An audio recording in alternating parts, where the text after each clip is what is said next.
Oi, oi. Bom dia, pessoal, tudo bem?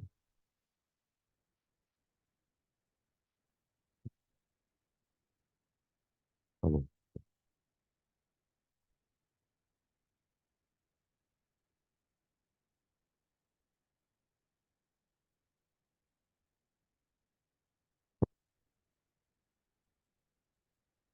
Então vamos começar.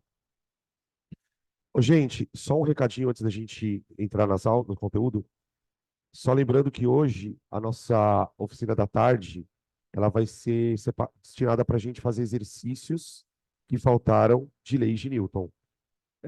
Se não me engano, acho que faltam uns dois ou três exercícios da parte de força centrípeta, e depois tem uma aula inteira só de exercícios gerais. Polia, plano inclinado, para a gente dar aquela boa fechada nesse assunto, tá? Essa aula tem a previsão de durar mais ou menos 2 a 2 horas e meia. Então a gente começa, para quem for ficar, às 2h30, vamos até às 4h30, 5 horas. Se vocês se preferirem assistir de casa, eu vou abrir um Zoom e eu transmito a aula ao vivo também para quem não puder ficar ou então quiser assistir a aula depois, tá bom? Hoje a gente entra num outro tema da mecânica, que é um tema relativamente curto. Ele tem basicamente três conceitos e cai bastante, né? É a- Professor, essa aula à tarde vai ficar gravada? Sim, sim, vai ficar gravada, tá? Então, se você não puder assistir depois, fica tranquila que está disponível, tá bom? Essa aula, só para situar vocês, deixa eu só pegar ela aqui rapidão. Quer ver? Lei de Newton, vou só achar ela aqui. Ela está na página 59. São 10 exercícios, exatamente 10 exercícios, tá? Tá na página 59, é o que está faltando. Então, falando da hidrostática, né? A hidrostática é um assunto que a gente vai resumir ao longo de 2 aulas em três conceitos. Hoje a gente trabalha dois deles, que são o conceito de pressão hidrostática e a lei de Pascal. A lei de Pascal é bem facinho, a gente sempre torce para cair. E aí a gente vai deixar uma aula inteira para o tema um pouquinho mais complexo, que é o tema do empuxo. Empuxo tem a ver com força, com lei de Newton, então a gente precisa de um tempinho a mais. Então a gente separou uma aula só para isso, tá bem? Então está programado para 2 aulas o conteúdo de hidrostática. É, bom, da palavra, né, hidrostática, o que a gente pode tirar daqui? Hidrostática é uma parte lá da mecânica, a gente pode dizer que é parte de mecânica, tá? Estuda propriedades, propriedades dos fluidos. E aqui, quando eu falar em fluido, a gente vai usar o termo para gás ou para líquido, tá? Então, o termo hidrostática, principalmente na parte de empuxo, a gente também aplica bastante coisa relacionada a gases, tá? Então, fluido é tudo aquilo que escorre. Pensa nisso. Fluido, o estado de líquido é um fluido, o estado de gasoso é um fluido. Eles têm viscosidade, capacidade de escorrer. Então, estuda propriedades dos fluidos em repouso. Daí a palavra estática, tá? Aqui acho que não tem ninguém, graças a Deus, mas quem vai prestar provas de vestibulares militares, né? ITA, IME, AFA, SPSEX, AMAN, né? São esses vestibulares mais bem específicos. Tem uma outra parte da física que a gente no ensino médio quase nem estuda, que é a hidrodinâmica. Essa a gente não estuda, tá? Para os vestibulares tradicionais que vocês prestam, vestibular de gente normal, tá? É só hidrostática mesmo. A parte de hidrodinâmica é deixada um pouquinho para lá. But, quando vocês forem entrar na faculdade de medicina, se Deus quiser o ano que vem, vocês vão ter uma boa noção de hidrodinâmica, principalmente quando vocês forem estudar a parte de sistema circulatório, né, para entender o conceito de pressão sanguínea, por que hipertensão causa danos nos tecidos, tem toda lá uma fisiologia, né? E vocês vão ter uma noçãozinha também de hidrodinâmica, tá? E além da hidrostática. Bom, para a gente estudar hidrostática, a gente primeiro precisa olhar para as grandezas que eu tenho que conhecer. E, gente, A notícia é boa, porque quando eu trabalho com hidrostática, eu preciso conhecer três grandezas relacionadas a um fluido. Então vamos colocar aqui, ó. Grandezas importantes na hidrostática. Todas elas vocês já conhecem. Importantes na hidrostática.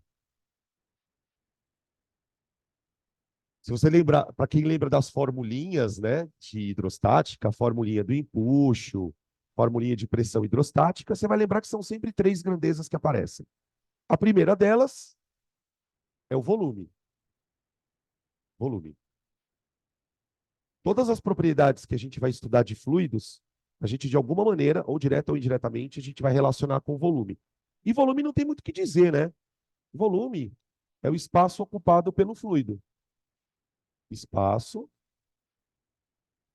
ocupado pelo fluido. Gente, para nós, na hidrostática, lembrando sempre que o estudo que a gente faz das coisas da física, né, no cursinho, no ensino médio, a gente estuda sempre sistemas que são ideais, ou seja, sistemas que são o mais simples possível. Então, para a gente simplificar o estudo dos fluidos, a gente vai fazer uma consideração. Por que uma coisa tem volume? Por que as coisas têm volume? É porque elas são feitas de matéria. E o volume de uma coisa depende, obviamente, dos átomos que compõem aquela coisa, mas também depende do espaço entre os átomos. Né? A gente costuma sempre, quando a gente vai falar de estado sólido, líquido, gasoso, a gente fala muito sobre essa questão do espaço entre as moléculas. No líquido, existem espaços entre as moléculas? Existem. Ok.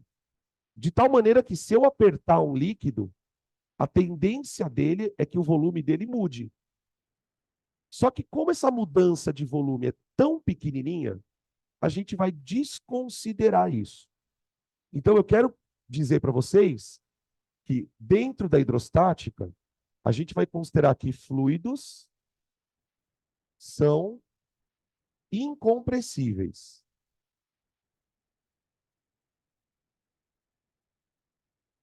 A gente vai nesse ponto, né? A gente vai tratar o líquido como se ele fosse um sólido. Se eu pegar um sólido e apertar ele, o volume dele varia? Não. A gente vai considerar a mesma coisa para um líquido, tá? O volume de líquido não varia, por mais que você altere a pressão dele, ok? Outra coisa importante, sistema internacional. A gente usa o metro cúbico, tá? Quando a gente estuda na química, né, a parte de soluções, a gente trabalha com concentração, tá? A gente gosta muito de usar o volume em litros. Aqui não, aqui é metro cúbico, tá bom? Lembrando que 1 metro cúbico equivale a 1.000 litros. Então, se eu for fazer continhas e o volume que o exercício te der tiver especificado em litros, você já troca ele para metro cúbico e deu, tá? Beleza. Segunda grandeza que a gente precisa conhecer, também conhecida nossa, densidade. Muitas propriedades de fluidos, principalmente a questão da pressão que um líquido exerce, vai ser relacionada com a densidade dele, tá? E aí, densidade, relação massa-volume. Relação entre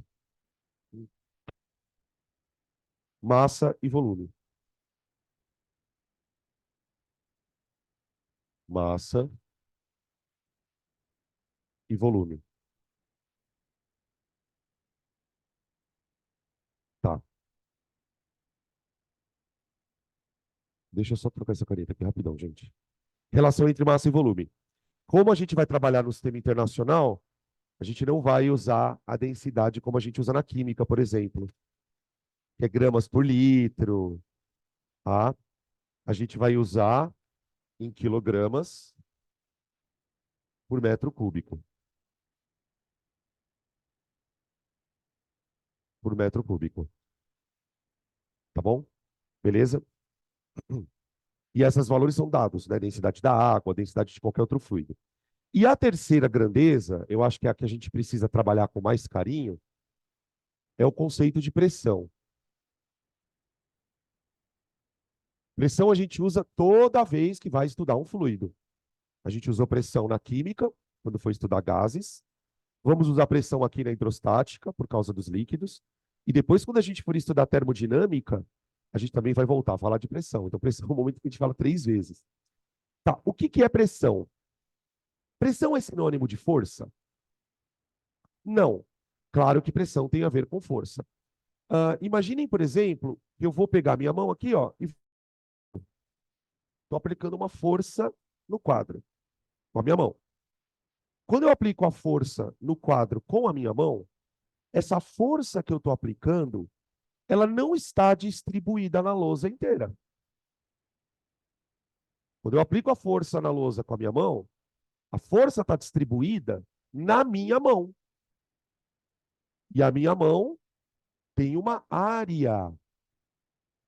Então, quando você aplica uma força num corpo, quando você vai empurrar um corpo, por exemplo, toda a força que você faz no corpo, ela está distribuída numa superfície. Superfície a gente mede em que unidade? Unidades de área, né? Tipo metro quadrado, centímetro quadrado, coisas desse tipo. E força a gente mede em newtons. Então, a pressão é a força que você aplica em uma determinada área, em uma determinada superfície. Tá? Vamos escrever isso aqui. A pressão é a força aplicada em uma dada superfície. Em uma dada superfície. Por exemplo, quando a gente enche um balão com gás, vamos pegar o caso da química, que a gente já estudou um pouquinho de gases. Quando a gente pega um balão com gás e enche, todo aquele gás está apertando o balão de dentro para fora. Imagina um balão cheio, lá dentro tem as moléculas de gás, essas moléculas elas ficam batendo nas paredes do recipiente e toda a parede de dentro do balão está submetida a uma força. Por isso eu digo que o gás exerce uma pressão. No líquido acontece a mesma coisa. Quando você, por exemplo, imagina que você vai pegar um recipiente, um frasquinho, e vai colocar um líquido dentro dele. Vamos colocar um líquido dentro dele. Pronto. Esse líquido, gente, ele está aplicando uma pressão em toda a parede do recipiente. Ó, todas essas setinhas que eu estou fazendo aqui, imaginem que são as moléculas do líquido apertando o recipiente de dentro para fora. Aqui, ó. Tá? Quando nós estamos dentro de um líquido, quando você está numa piscina, por exemplo, você está numa banheira, o seu corpo ele fica submetido também a essa pressão.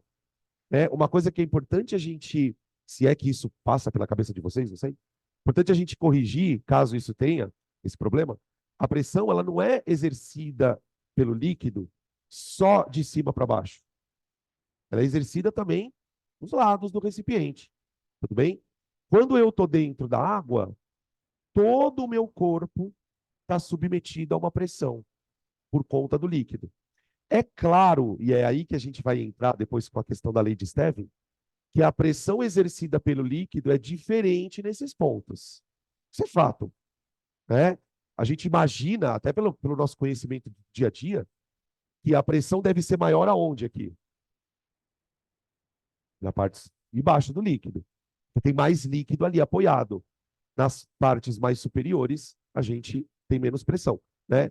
O ano passado, nem lembro, teve aquele caso do submarino, né? Nossa, rodou o mundo inteiro, que implodiu. Os caras desceram ali não sei quantos quilômetros lá para baixo do mar. A pressão hidrostática era tão grande que o submarino literalmente fez isso aqui, ó. Amassou. Né? Imagina a pressão que eles devem ter suportado ali. Era que, se não me engano, era na faixa de 40 atms, cara. É uma pressão absurda, né? Como é que a gente define essa pressão fisicamente, né? Conta. Como que eu faço essa conta? Bom, pressão é a força dividido por uma área. Por uma área, tá? No sistema internacional, isso eu me lembro que na aula de gases eu já tinha comentado. No sistema internacional, isso aqui é dado em Newton por metro quadrado. Bem, lembrar a famosa pressão atmosférica. A pressão atmosférica na superfície da Terra, superfície da Terra,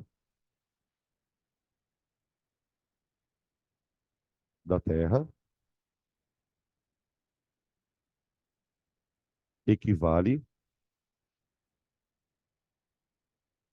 a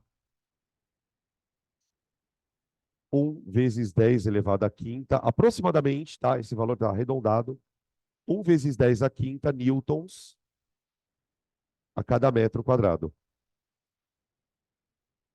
Então, traduzindo, a cada 1 metro quadrado de superfície, o ar atmosférico exerce uma força equivalente a 10 elevado à quinta newtons, tá?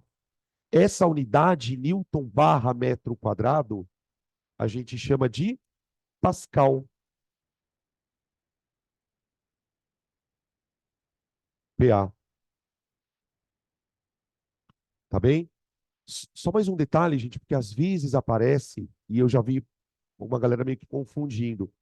Muitas vezes a pressão de um líquido ou a pressão de um gás, ela é expressa em quilopascal. Quilopascal. Então veja, ó, 1 atm equivale a 10 a quinta pascal, ou 100 mil pascal, certo? 10 elevado à quinta são 100 mil pascal. Posso escrever isso aqui em quilopascal. Como que fica? 100 quilopascal. 100 kPa. 100 kPa. Tá bem? Beleza?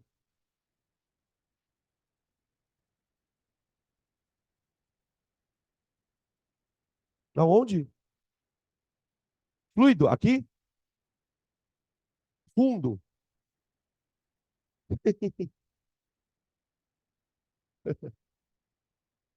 Eita, nós. Fluido. Fluido. Obrigado. Tá aqui. 100 kPa. Beleza? Então, basicamente, tudo que a gente vai falar, pelo menos na aula de hoje, vai girar em torno de pressão, volume e densidade. Pum, acabou. Tá.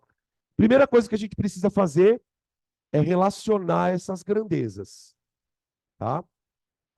Então, vamos para o conceito de pressão hidrostática. A pressão hidrostática.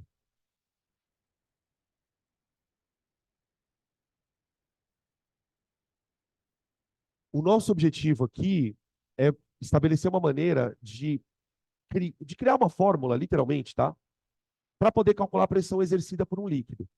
Até porque, gente, como eu disse para vocês, quando a gente imagina uma situação como essa, por exemplo, né, de um recipiente com líquido preenchido ali e tudo, em cada ponto do líquido a pressão tem um valor.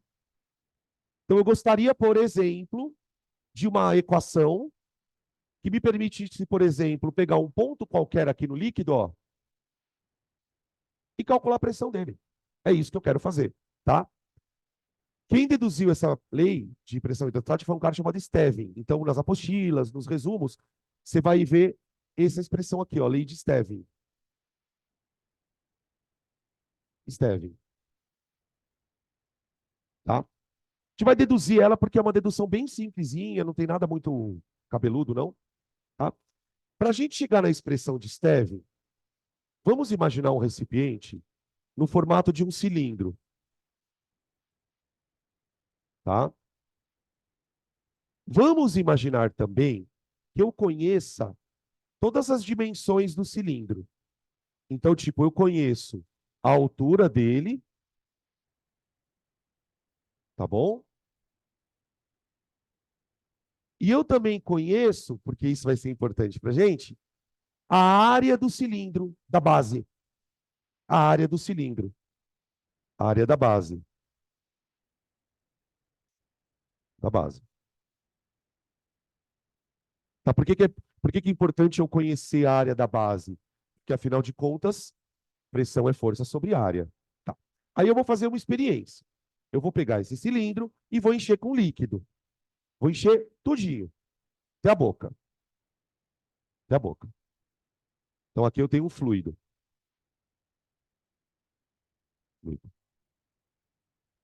Aí eu quero calcular a pressão que esse fluido exerce na área da base, lá no chão, que é onde a pressão é maior, né? Lá no fundão.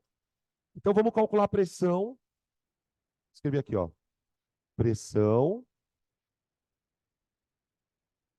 do fluido, opa, na base.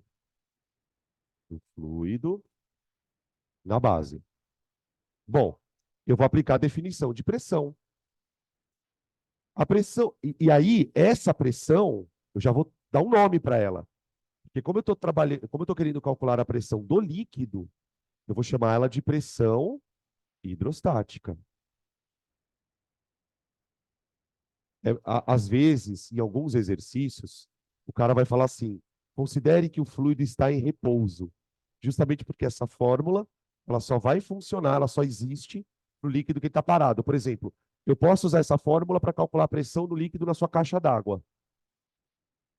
Eu não posso usar essa fórmula para calcular a pressão dentro de um rio que está correndo, com correnteza. Aí já não valem essas fórmulas mais. Aí já é o trabalho da hidrodinâmica, que eu estava falando para vocês. Tá, para calcular a pressão lá embaixo, eu vou pensar então que a pressão é força. Essa força é a força que o fluido faz no chão. E eu vou dividir ela pela área. Agora, vem comigo, gente. Que força é essa que o fluido faz lá embaixo? Que força? Isso. Peraí, deixa eu pegar meu café aqui. É o peso do fluido. É o peso. É como se o fluido, gente, tivesse sentado em cima daquela área. Então eu posso trocar isso pelo peso do fluido. Então eu vou escrever pressão hidrostática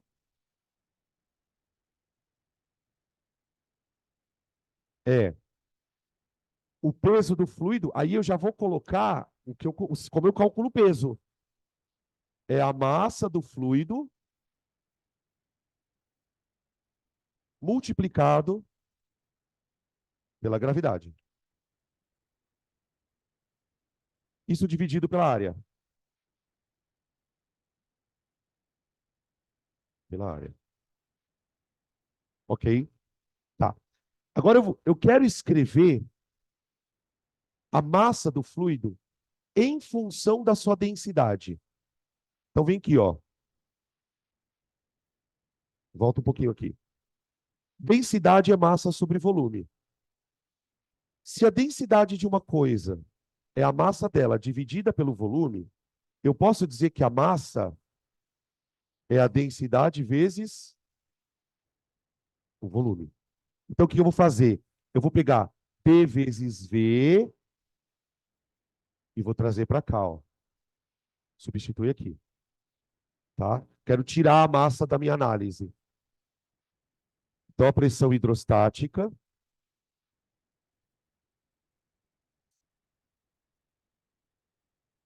é igual a densidade do fluido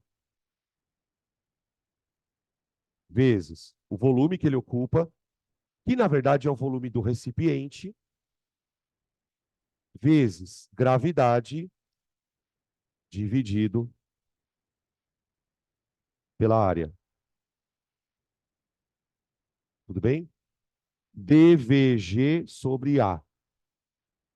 Tá bom. Agora, olha para isso aqui, ó. Volume. o volume. A gente está usando um cilindro.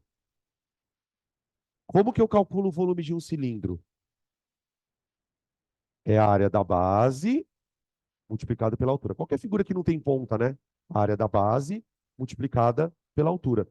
Então, eu vou trocar o volume pelo que vocês falaram. A área da base vezes a altura. Então, a pressão hidrostática vai ser igual a densidade do fluido, que é o líquido, multiplicada pela área vezes a altura, multiplicada pela gravidade sobre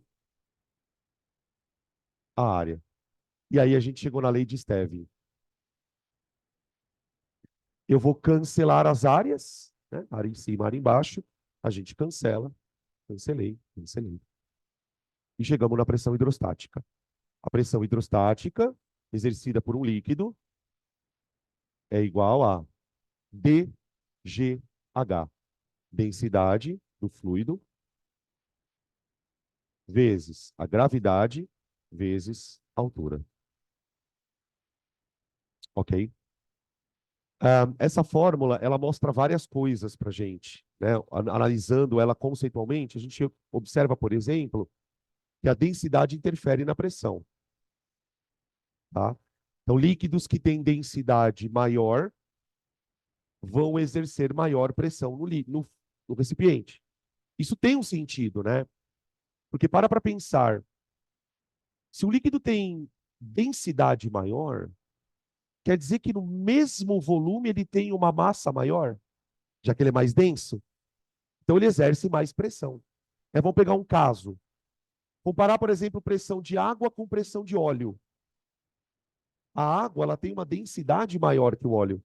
O óleo tem uma densidade ali de 0,8, 0,7. E a água tem uma densidade de 1. Então, se você encher dois recipientes de mesmo tamanho, mesma altura, né? Mesma altura, com uma mesma massa, uma mesma massa não, mas uma quantidade de água em um e uma quantidade de óleo em outro, a pressão vai ser diferente. Outra coisa que é o que os exercícios martelam muito é na altura. A pressão hidrostática depende da profundidade, exclusivamente da profundidade. A pressão hidrostática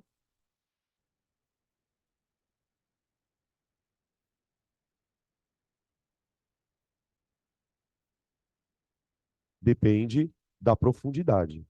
Isso já era de se esperar, óbvio.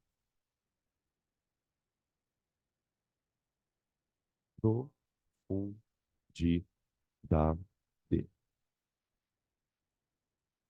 Mas o que a fórmula não mostra, essa é a parte louca, que é justamente o que alguns vestibulares usam para pegar os alunos. Alguns anos atrás, você já deve ter esbarrado nessa questão, ela é bem famosa. O Enem apresenta uma questão que é assim, ó. Imagina que você tenha 3 frascos. Tem um frasco assim, tem um frasco assim,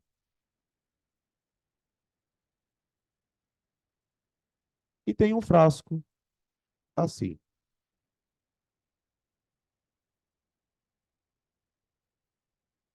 Cada um tem uma forma diferente.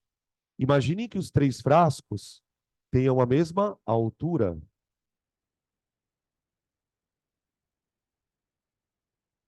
Altura. E eu vou encher esses 3 frascos com o mesmo líquido. Vou encher esse frasco, esse frasco, esse frasco com líquidos, com o mesmo líquido. Considera agora 3 pontos no fundo de cada recipiente. Um ponto aqui e um ponto aqui. Vou chamar esse ponto aqui de ponto A, esse aqui de ponto B e esse aqui de ponto C. E a pergunta era mais ou menos nessa linha. Onde a pressão hidrostática é maior? onde a pressão hidrostática é maior. Se a gente analisar a lei de Stevin, a gente vai perceber que a pressão no fundo do recipiente não tem nada a ver com o tamanho do fundo. Não importa se o fundo é menorzinho, se o fundo é maiorzinho, não importa. O que importa é a profundidade. Então, se o que importa é apenas a profundidade, a pressão no fundo do recipiente A igual à pressão no fundo do recipiente B, que é igual à pressão no fundo do recipiente C. Tá? Quando o aluno está menos preparado, quando a gente está muito com aqueles sensos comuns que a gente vê às vezes, né? A tendência do aluno é achar que a pressão aqui é maior. Que o fundo é mais largo, então talvez tenha mais água ali, tá? Só que a lei de Stevin, ela mostra que isso não importa. Isso não importa se o negócio tem a boca grande ou a boquinha pequenininha, a pressão é absolutamente a mesma, tá? Outra coisa que eu acho que vale a pena a gente citar também, porque isso vai dar origem a exercícios. A pressão depende da altura. Tudo bem. Altura que leia-se profundidade, né? Estamos falando de profundidade. Isso para a gente significa o seguinte. Volta aqui um pouquinho, ó. Nesse desenho. Lembra que eu falei que cada ponto do recipiente tem uma pressão? Beleza. Imaginem agora dois pontos, um aqui e um ponto aqui, ó. Um está do lado do outro. Eles estão em locais diferentes, mas um está do lado do outro. Se os dois pontos estiverem a uma mesma profundidade,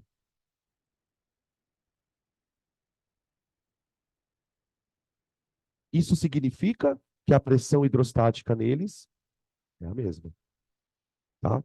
Não importa que um ponto está mais do lado do outro. Então, por exemplo, esse ponto do recipiente aqui, ó, esse ponto lateral do recipiente, ele está sofrendo a mesma pressão que esse aqui, ó. Aqui, a mesma pressão daqui. Aqui, a mesma pressão daqui. E todos os pontos aqui do fundo estão sofrendo a mesma pressão. Tá?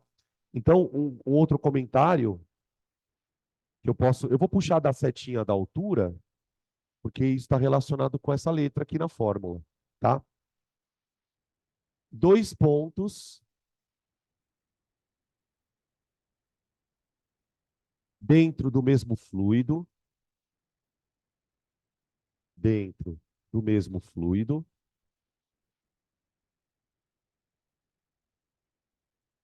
vírgula, situados a uma mesma profundidade,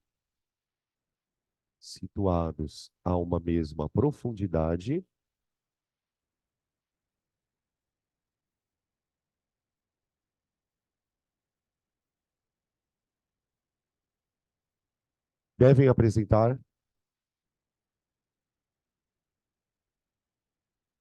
a mesma pressão hidrostática. A mesma pressão hidrostática.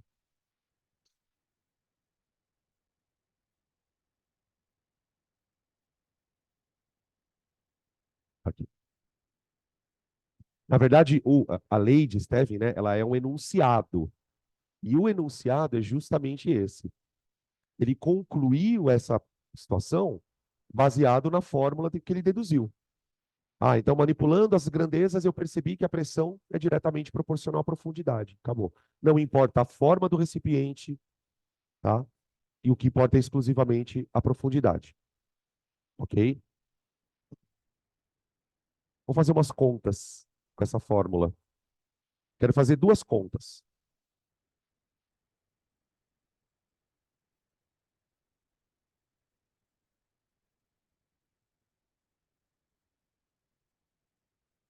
Isso aqui está funcionando. Aqui não está funcionando.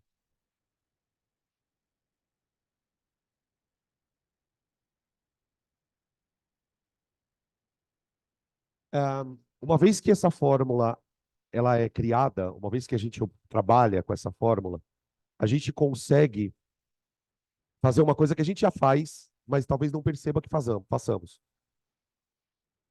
Quando a gente trabalha com pressão, sobretudo na parte de gases, a gente gosta muito de usar a unidade ATM. Lá na química, até na física também a gente usa de vez em quando. Quando a gente cria essa fórmula aqui, a gente consegue estabelecer uma comparação entre pressão em ATM e coluna de líquidos. Porque a lei de Stevin mostra para a gente que todo líquido, não importa o formato do recipiente, ele se comporta como se fosse uma coluna. Então, isso aqui é uma coluna de líquido que exerce uma pressão. Isso aqui é uma coluna de líquido que exerce uma pressão. E isso aqui é uma coluna de líquido que exerce uma pressão. Tudo bem. Então, se a gente consegue relacionar pressão com coluna de líquidos, vamos fazer isso com a água. Pressão exercida por uma coluna de líquidos.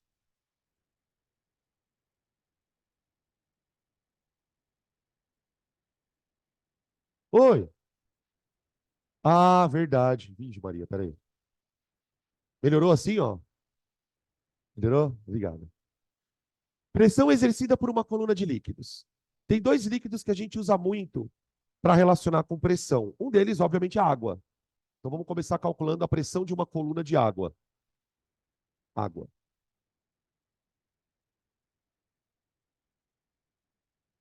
A minha pergunta é a seguinte: qual é o tamanho de uma coluna de água que exerce a mesma pressão que a pressão atmosférica? Vou repetir a pergunta, tá? Qual é o tamanho de uma coluna de água que exerça a mesma pressão que a pressão atmosférica? Quantos metros tem que ter uma coluna de água para exercer isso aqui de pressão? Porque quando eu falo de gás, para exercer essa pressão, eu preciso de uma atmosfera inteira, concorda? Gigantesca atmosfera. Para a coluna de água, pressão hidrostática é DGH, certo? Eu quero imaginar uma coluna de água que na parte inferior exerça 100 mil newtons por metro quadrado. Então, o que eu vou fazer? Eu quero que a pressão seja 10 a quinta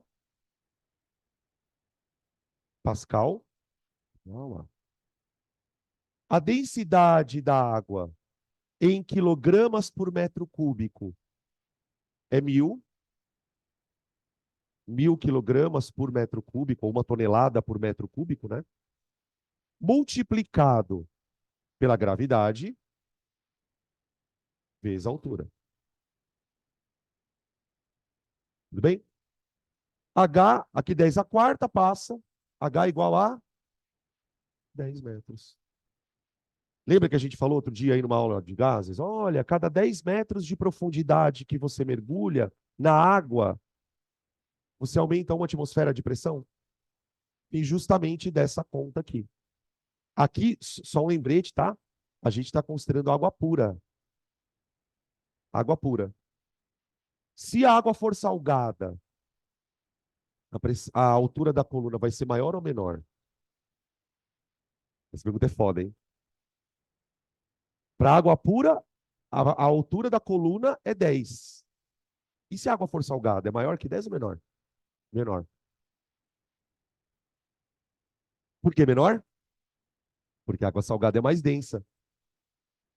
Se a água salgada for mais densa, quanto maior for esse número aqui, ó, para pensar, a gravidade não é uma constante?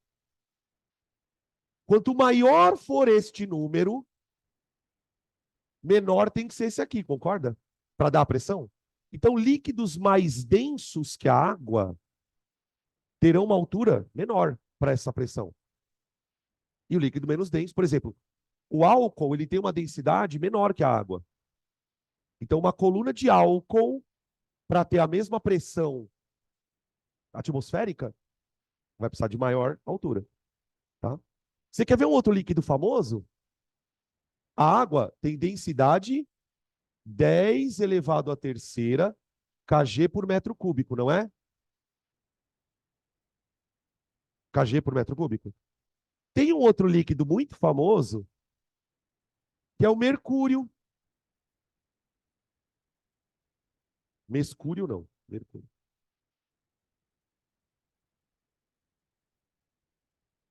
Um cara chamado Torricelli, ele resolveu criar um barômetro. O que é um barômetro? Um medidor de pressão. E é basicamente uma coluna de mercúrio. Eu vou comparar a pressão de coisas com o tamanho de uma coluna de mercúrio. A densidade do mercúrio, gente, aproximadamente é 13,6 vezes 10 a terceira quilogramas por metro cúbico. Mano, olha a diferença de densidade. Um litro, gente, 1 litro de mercúrio, 1 litro de mercúrio, imagina uma garrafa de 1 litro cheia de mercúrio.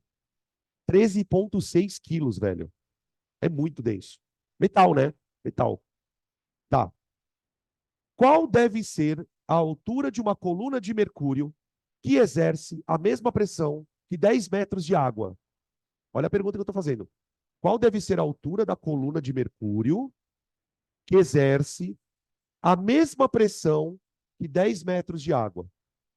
Bom, 10 metros de água exercem 10 a quinta, atmosfera não, Pascal. Vamos ver com Mercúrio.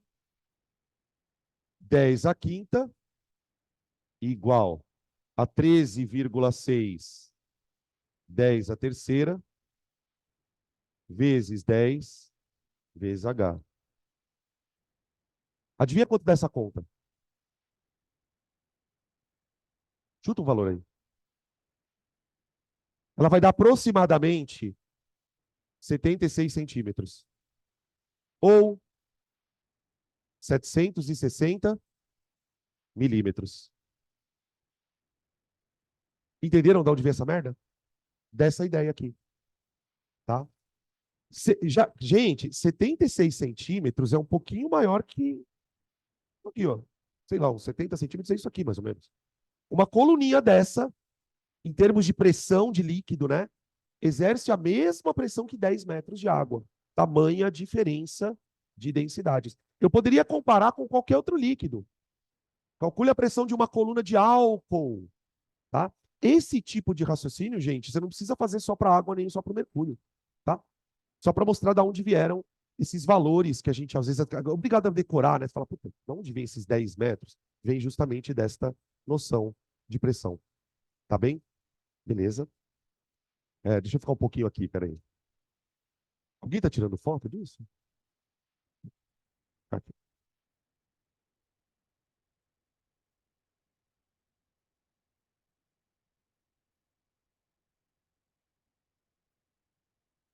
Hum.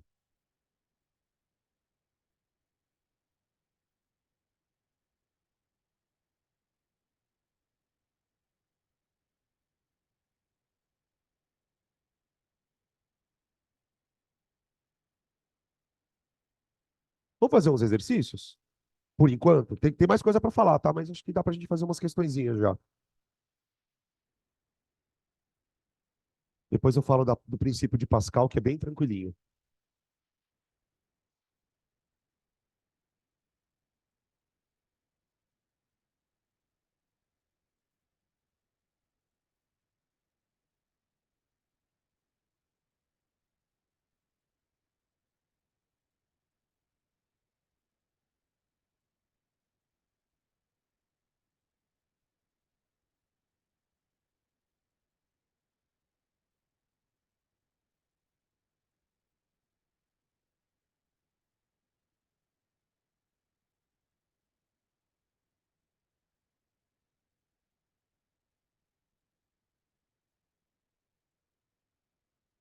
Então, na página 9,6. 9,6.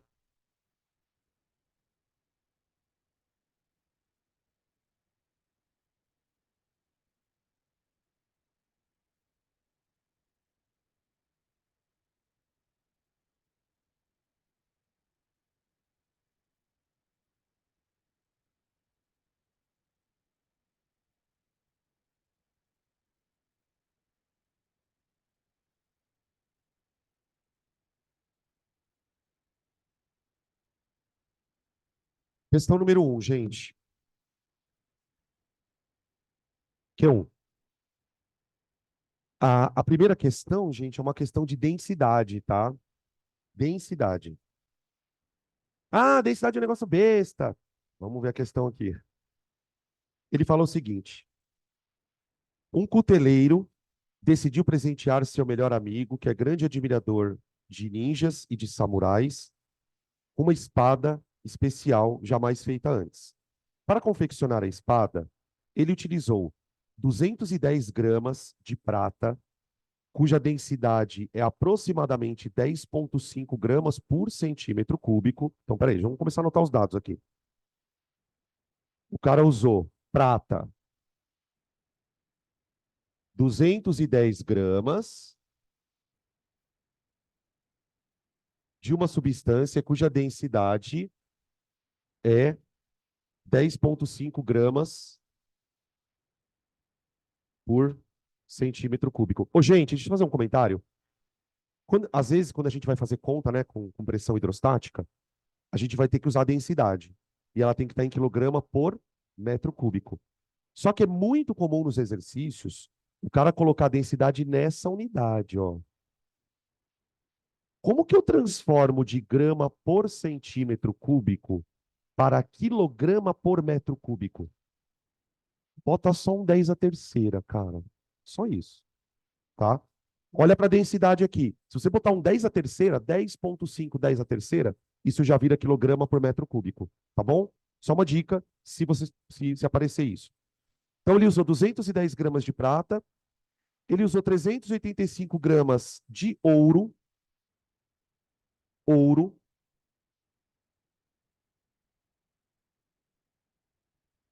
ouro. Qual que é a densidade do ouro? AU. 7,8, né? Não, 19,3. 19,3. Ah, obrigado. Aqui. E também usou 1.385 gramas de um tipo especial de aço, cuja densidade é 7,8. Meu Deus. Então ele usou aço. Qual que é a massa do aço? 1.365, opa, 1.365 gramas. E a densidade desse aço, cadê? 7,8. 7,8 gramas por centímetro cúbico. Tá aí. Ao final do processo de confecção, o cuteleiro percebeu que o volume da espada era a soma dos volumes dos materiais utilizados. Então, ele usou um pouquinho de prata, usou um pouquinho de ouro, usou um pouquinho de aço.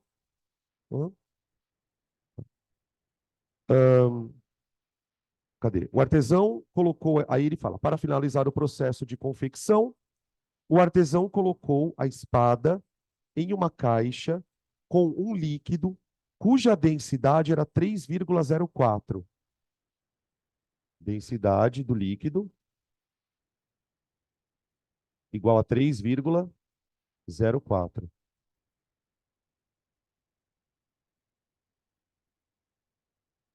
O que ocorreu na finalização da fabricação da espada? Determine a resposta adequada quando a densidade da espada e ao ocorrido quando essa foi colocada no líquido. Então ele quer que a gente diga o que aconteceu com a espada, se ela é mais densa, menos densa e por aí afora. E aí? Como que a gente pensa? A questão não é nem calcular antes disso. A gente sabe que quando você joga uma substância num líquido, o que vai determinar se ela afunda ou se ela flutua são as densidades, não é? Tá. O líquido tem essa densidade. Ok? Agora, e a espada?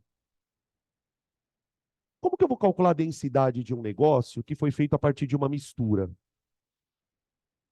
Dá para calcular a densidade de uma mistura? Dá. Mas eu quero que a gente reflita sobre algumas questões. Você está misturando três coisas. Aqui faltou 1 por centímetro cúbico, perdão, gente, ó. Aqui faltou 1 por centímetro cúbico. Pronto.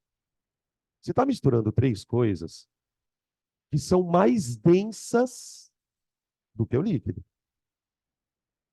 Por exemplo, se a espada fosse feita de prata pura, ela afundaria no líquido? Sim, afundaria. Se a espada fosse feita de ouro, com certeza. Se a espada fosse feita de aço, com certeza. Então, gente, desculpa, não tem como essa espada não afundar. Com certeza ela vai afundar. Ok? Porque as três coisas que compõem a mistura são mais densas do que o próprio líquido. Então a espada afunda. Agora, qual é o valor da densidade dessa espada maldita? Cara, se eu fosse calcular, olha só a loucura. Vamos imaginar que eu queira calcular a densidade da espada.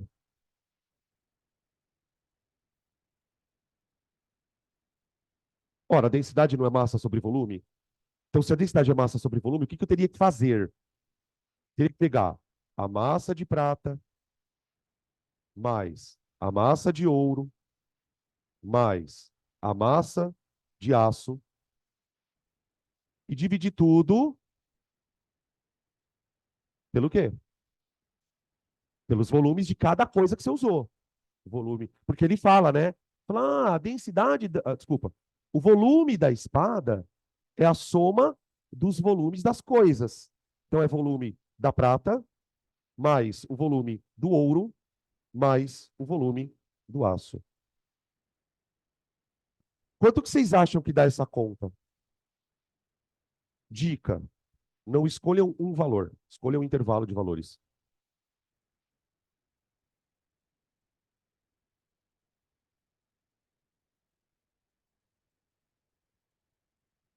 Com vocês, a parábola do café com leite. Que cor é o leite? Branco. Que cor é o café? Preto.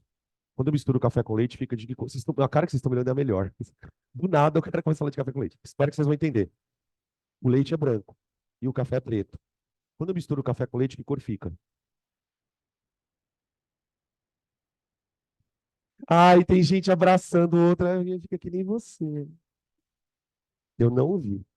Que cor que fica? Marrom. Depende. É marrom. Mas qual é o tom de marrom? Depende da quantidade. Dá para ficar mais preto que o café? Não. Dá para ficar mais branco que eu? Quer dizer, que o leite? Não. Então me diz, qual é o intervalo possível para a densidade dessa espada?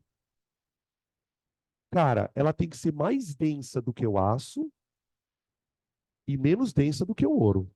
Não tem outra possibilidade para isso. Eu não tenho como calcular.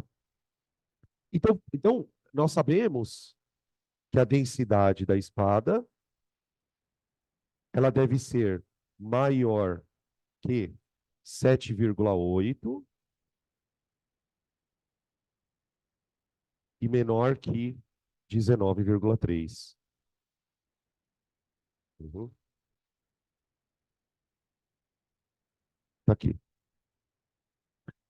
Beleza? Se a gente conhecesse os volumes, dava para fazer uma média ponderada. Porque, olha só, isso aqui que eu vou fazer é um aprofundamentozinho um pouquinho maior. Dá uma olhada nessa fórmula aqui. Como é que eu substituo massa em função de densidade? Aqui não fica dV, dV, dV? Então, ó, deixa eu só puxar aqui para vocês perceberem isso. Ó, well, a densidade da espada, ela pode ser calculada assim, ó.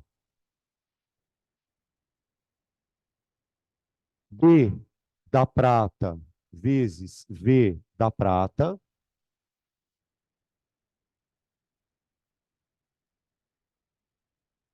mais D do ouro vezes V do ouro, mais D do aço vezes V do aço.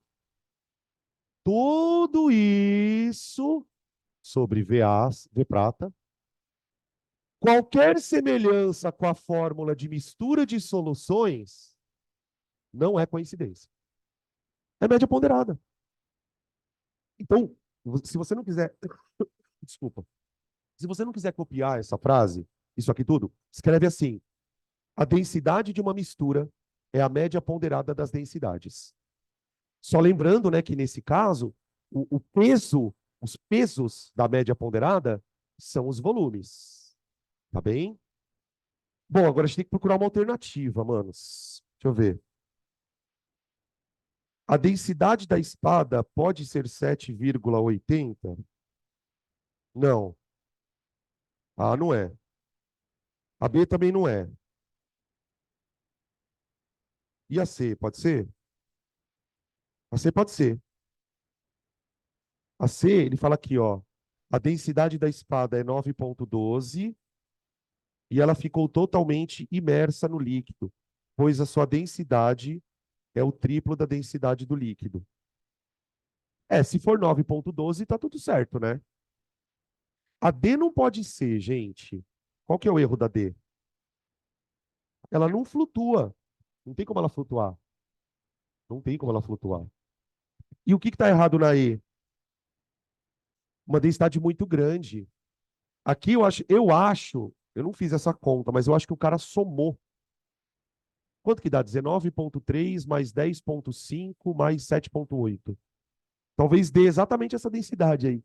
Que o cara, na hora de montar a alternativa, ele falou: vou somar porque alguém vai somar. Alguém vai fazer essa conta de somar as densidades. Tá bom? Beleza? Então, acho que a resposta é C. C.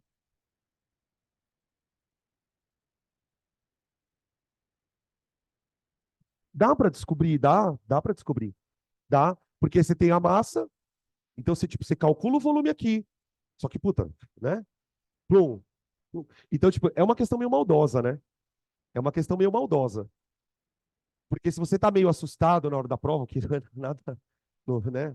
Digamos assim, você já sai fazendo conta. E aí se enrola na conta, sendo que nas alternativas você consegue chegar na conclusão. Agora, ele podia ser maldoso, né? Ele podia colocar uma outra densidade, tipo 10 e alguma coisa. Se ele coloca duas alternativas com a densidade entre os valores, aí fica complicado. Aí eu vou ter que fazer a conta na raça, tá? Mas beleza, fechou. Tá aí a questão 1. 2. 2.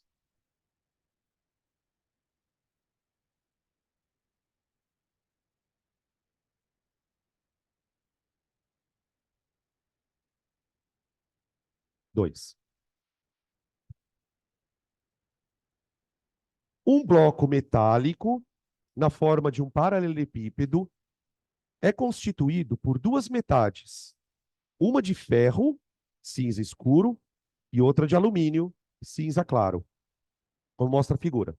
Alumínio de um lado e ferro do outro. Sabe-se que a densidade do ferro é maior que a do alumínio. A aresta menor do bloco vale 10 centímetros, a maior 40 e a intermediária 20. Então é mais ou menos isso.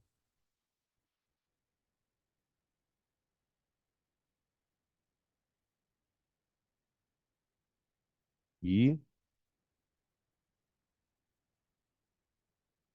e, e.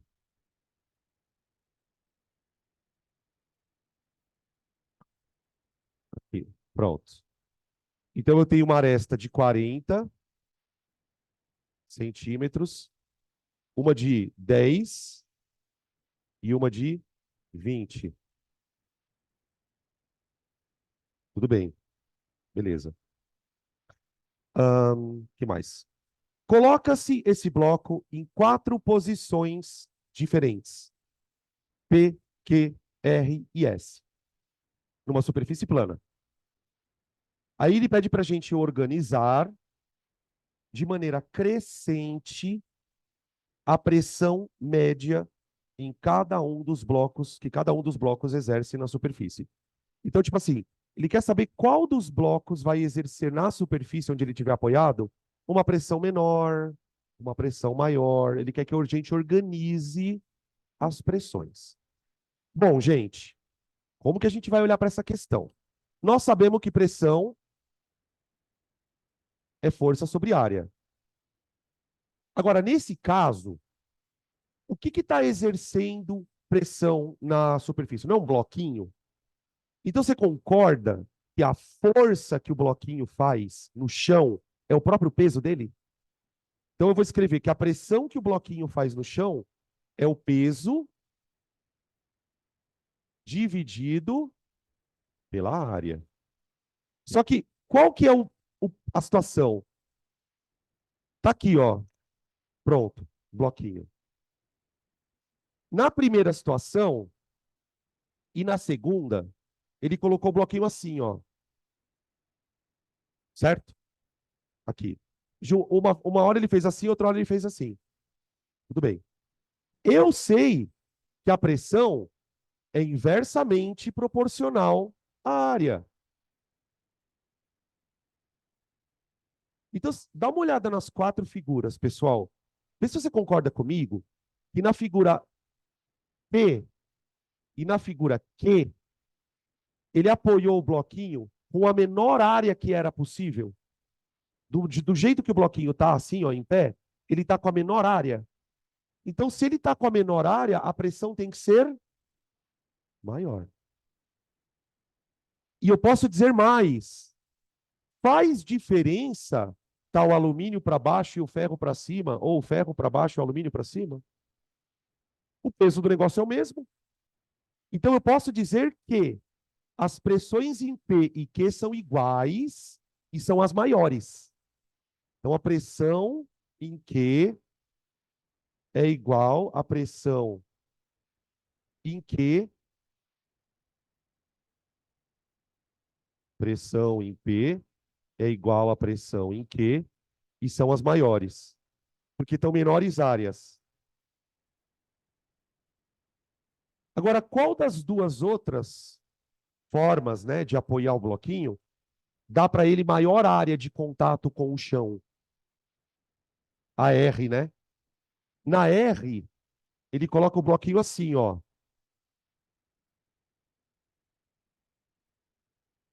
E na S, ele coloca ele assim, ó.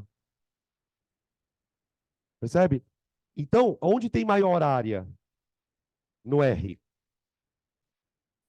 Alô, alô, alô, volta.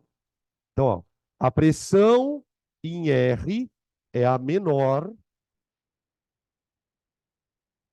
porque tem maior área. Maior área.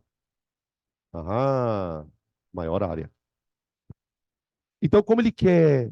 Puta, eu sempre enrolo, né? Decrescente. Então, é da maior para menor. Então, é pressão em P é igual a pressão em Q. A pressão em R é a menor. E aí sobrou a pressão em S no meio aqui. Tá aí. Tá? Qual que é a alternativa? Me enrolei aqui. Ah, é. P igual a Q, tá. Isso. C. Eu achei essa questão bem bonitinha. E ela não é tão fácil. Não é tão simples. Não. Bi. Aqui é pressão de líquido. Que babado, né? Pressão de líquido aqui. A pergunta que ela fez, ela é boa. Eu vou aumentar aqui para todo mundo ouvir. Ela falou, Dan, mas espera aí. Você não acabou de deduzir uma fórmula aqui? E você disse para gente que não importa o formato do recipiente? Por que aqui está falando que importa? Porque aqui a pressão é de líquido. Aqui nós estamos trabalhando com uma pressão de um tijolinho. Talvez você já deva ter ouvido em alguma aula de hidrostática no cursinho a história do faquir. Já ouviram falar do fakir? Vocês sabem o que é um fakir? Fakir é um idiota louco que deita numa cama cheia de prego. Ah, tá, agora você foi. O cara que. Então, não, esquece fakir. O cara que deita na cama de prego. Pro cara deitar na cama de prego, ele louco ele não é, óbvio. Qual a garantia que ele tem que ele não vai ser furado? Porque tem um monte de prego. Pede pro fakir deitar numa cama que tem 3 pregos. Percebe o que eu estou querendo dizer? Quando eu, quando eu tenho um peso e eu distribuo esse peso numa área grande, eu diminuo a pressão. Mas isso vale para sólido, tá? Para o líquido a história é um pouco diferente.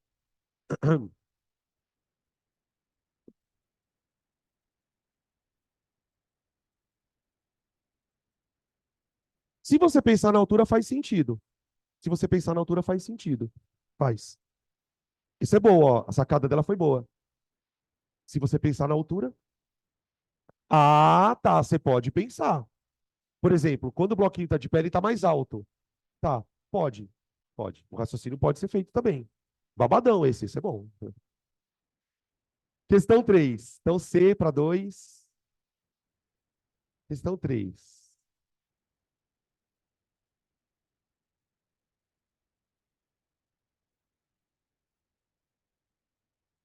Fakir é o nome do cara. Tem os caras que andam no fogo também, né? O cara anda na brasa. Não, não, não, não. Não é a mesma coisa, né? Esse é mais louco ainda.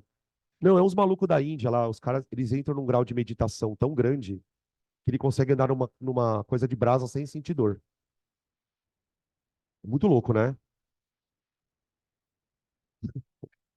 Meditação é foda, gente. 3. Ah, olha só! Um faquir. Olha ele aí. Um faquir de 80 quilogramas encontra-se deitado em uma cama de pregos. Sabe-se que a área da ponta de um prego é de aproximadamente 8 vezes 10 elevado a menos 7 metros quadrados. Também sabe-se que a pele humana é capaz de aguentar uma pressão de 4 vezes 10 a sexta Pascal sem se romper.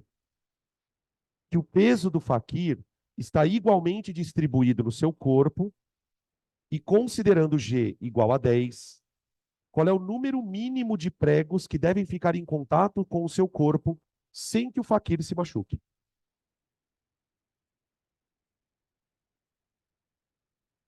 E aí? Por onde eu começo? Bom, pressão é força sobre área. Força sobre área. Tá. Só tem que tomar cuidado com as unidades, tá? Se bem que aqui tá tudo, acho que tá tudo ajeitado. Qual que é a pressão que a nossa pele aguenta sem rasgar? 4 vezes 10 a sexta. Tá aqui, é aqui, ó. Essa é a pressão que eu aguento. Tá. Que força eu vou fazer no prego? O peso. Então eu vou escrever assim, ó. Pressão é igual a peso. Agora presta atenção aqui, gente, no que eu vou fazer, ó. A área que eu vou colocar essa força é a área de quantos pregos? Não sei. Então eu vou escrever N multiplicado pela área de prego. Então, por exemplo, mais ou menos assim, ó. Imagina que o faquir vai deitar numa cama que tem 100 pregos. Então a área que ele vai colocar o peso dele é 100 vezes a área de cada prego. E assim por diante. Então eu quero achar isso aqui, ó, gente. Eu quero isso aqui, ó. O N, tá? Então vamos. 4 10 a sexta igual a peso é a massa multiplicado pela gravidade. Então é 80 vezes 10. Ah, vamos colocar 8 vezes 10 ao quadrado, vai. E daí a gente mexe com as potências. Sobre N vezes a área de um preguinho, que é 8, 10 a menos 7. É isso? 10 a menos 7. Aqui. Eu posso cancelar aqui, ó, o 8 com o 8, tá? Troca o N de lugar com esse 4, 10 a sexta aqui, ó. Fica assim, ó. N igual a 10. Ah, eu já vou fazer uma coisa. Não, não vou fazer não, deixa. Não, vou fazer sim. Ó, tá vendo esse 10 a menos 7? Eu vou passar ele para cima 10 a sétima, tá? Sobre. Passa o 4 vezes 10 a sexta. Cá. Ó, ficou assim a continha, ó. Aí dá para fazer a conta, ó. 10 ao quadrado, gente, dividido por 4, 10 ao quadrado é 100, por 4 é 25. 10 a sétima com 10 a sexta dividido dá 10 a primeira. Então dá 25 vezes 10 a primeira. Tá? N, ó. Isso aqui dá 25, ó, vezes 10. 250 pregos. Tá aí. Beleza?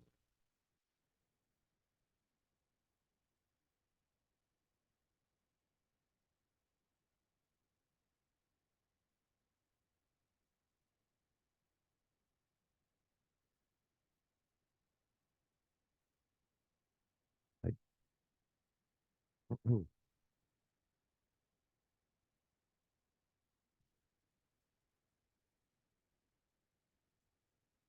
Questão número 4. Ficou alternativo. Peraí, deixa eu ver. C, né?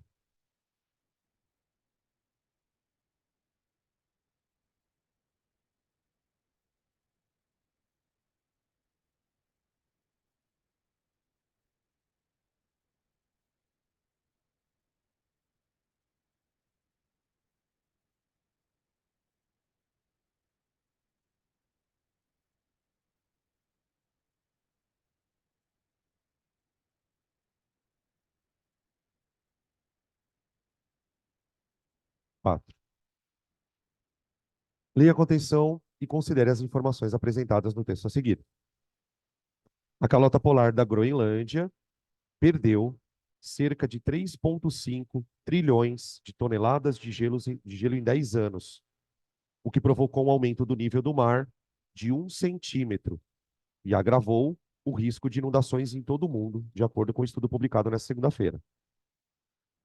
Muitas equipes de cientistas estudam a evolução da situação da Groenlândia, mas o artigo publicado na revista Nature Communications é o primeiro a utilizar observações do satélite da Agência Espacial Europeia, que permitiram constatar que o degelo aumentou 21% em 40 anos. E parece que essa parte do texto é meio... Desde 2011, a calota perdeu 3,5 trilhões de toneladas de gelo, 2/3 dessa quantidade nos verões de 2012 a 2019, de acordo com o estudo. A superfície congelada na Groenlândia cobre uma área de 1 milhão de quilômetros quadrados, o que fez dela a segunda maior depois da Antártica. Dados. Considere a densidade da água. Aqui já foi bem malvado, ó. Olha a densidade da água. 1030. Então, peraí. Ô, deixa eu fazer uma pergunta. Vocês estão com frio? Eu tô achando meio gelado aqui. Quem? Onde que tá com frio? Aqui, o mais o fundão. Será que é por causa desse? É? Então, peraí. Ah, nossa. Tá no 20, cara. Vou botar no 24, tá bom? Daí, se ficar calor, vocês me falam.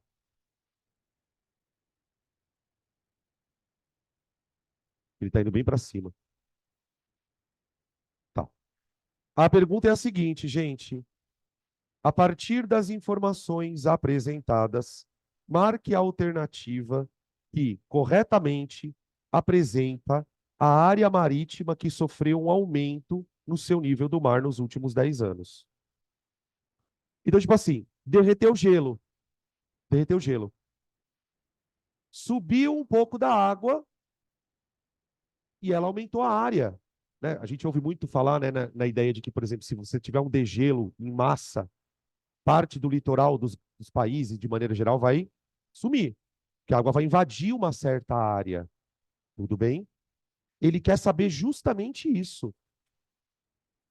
A partir das informações, marque a única alternativa que corretamente apresenta a área marítima que sofreu um aumento nos últimos 10 anos. Bom, a primeira coisa que a gente precisa fazer é procurar no texto alguma informação sobre isso.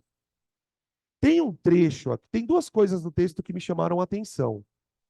A primeira é que ele me dá quanto de gelo derreteu e virou água. Quanto de gelo derreteu e virou água. Ele fala aqui, ó, a calota perdeu 3,5 trilhões de toneladas de gelo, 2/3 dessa quantidade de 2012 e 2019. E tem uma outra informação que ele me deu aqui. Lá no comecinho, deixa eu achar ela aqui. Aqui, ó. Ele fala que a calota polar perdeu 3,5 trilhões de toneladas de gelo, o que provocou um aumento no nível do mar de 1 centímetro. Então, gente, imaginem que uma certa quantidade de gelo derreteu, virou água. Tudo bem? Agora imaginem que eu vá colocar toda essa água num recipiente. Claro que isso é impossível, né? Imagina um recipientão assim, ó. Tá aqui. Quanto de gelo derreteu? 3,5 trilhões de toneladas. Então eu pego toda essa água e jogo ela aqui, nesse recipiente. Você concorda que eu vou jogar água no recipiente e ele vai atingir uma certa altura? Tá. Imagina que toda essa água que derreteu fosse colocada num recipiente de tal maneira que a altura seja de 1 centímetro. Cara, imagina o tamanho desse recipiente. Para você colocar uma quantidade gigante de água e ela ocupar 1 centímetro de altura. Tudo bem? Se toda essa água ocupa 1 centímetro de altura, pergunto, qual é a área desse recipiente? Conseguem entender isso? Como que eu faço a conta?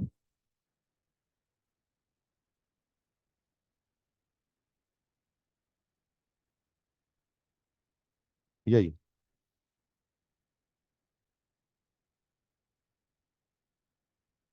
Por onde começamos?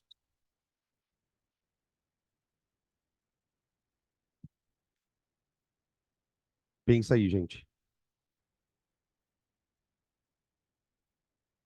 A gente pode ir por aí, né?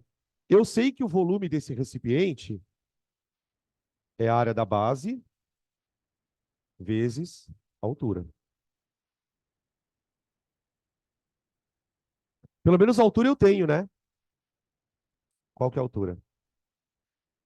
É 1 centímetro. Aí, beleza? E aí?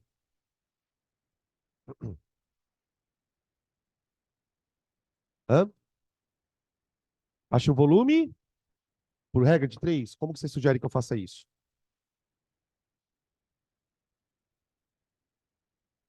Como? Vamos lá, ideias, vamos.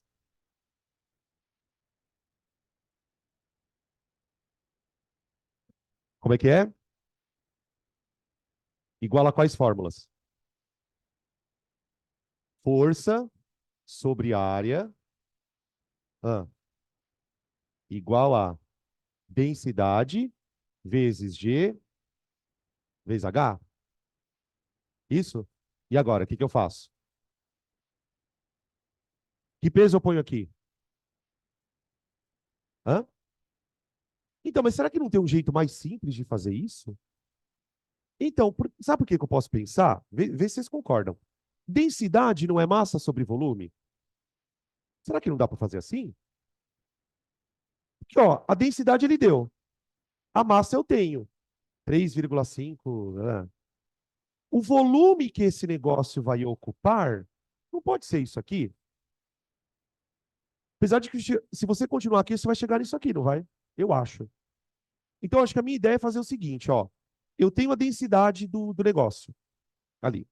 Eu sei a massa. Então, vamos colocar essa massa em número, vai. É 3,5 o quê? Trilhões de... Então, é trilhão de tonelada, velho. Como que eu escrevo isso, ó? 1.000, milhão, bilhão, trilhão. 10 a 12 vezes toneladas em quilos. 10 a terceira? Misericórdia. Ó, só que a massa de água, 3,5 trilhões de toneladas. Tá. Essa massa vai ocupar um volumão de uma coisa semelhante a um paralelepípedo, cuja altura vale 1. 1. Então fica densidade igual a massa sobre volume. Então fica. No lugar da densidade, eu vou colocar a densidade da água aqui. 1.030 quilogramas por metro cúbico igual. Aqui a gente pode colocar em potência de 10 também, eu acho que fica mais fácil. 1,03 vezes 10 a terceira igual essa massa horrenda, 3,5, 10 a 15, sobre. Agora, deixa eu ver como é que ele colocou a área. Ele colocou em metro quadrado. Então, aqui, no lugar da área da base vezes a altura eu vou colocar em metro, tá, gente? Vou colocar em metro. Então, vai ficar a área da base vezes a altura em metro. 10 elevado a menos 2. Aqui, ó. Troca de lugar aqui, então fica assim, ó. A área da base é 3,5, 10 elevado à quinta, sobre... Como eu vou passar a área da base multiplicando aqui, eu vou passar esse 1,03, 10 a terceira, multiplicando, vai ficar 1,03 vezes o 10 a terceira vezes 10 a menos 2 dá 10 elevado à primeira, né? 10 à primeira. Ah, aqui é 15. Do nada ficou 5, né? Aonde embaixo?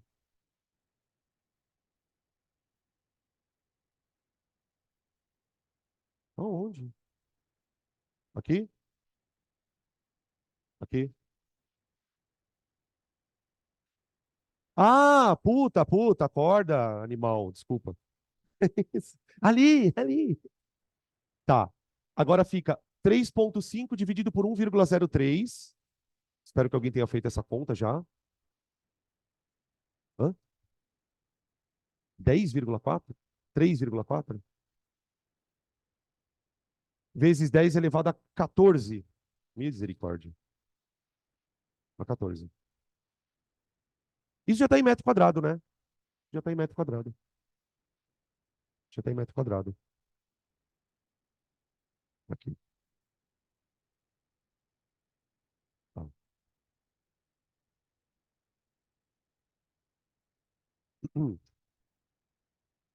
Questão 5.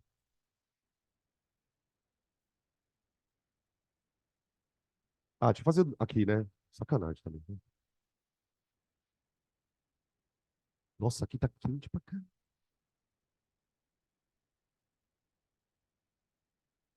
Ali é o lado escuro da Lua. E5.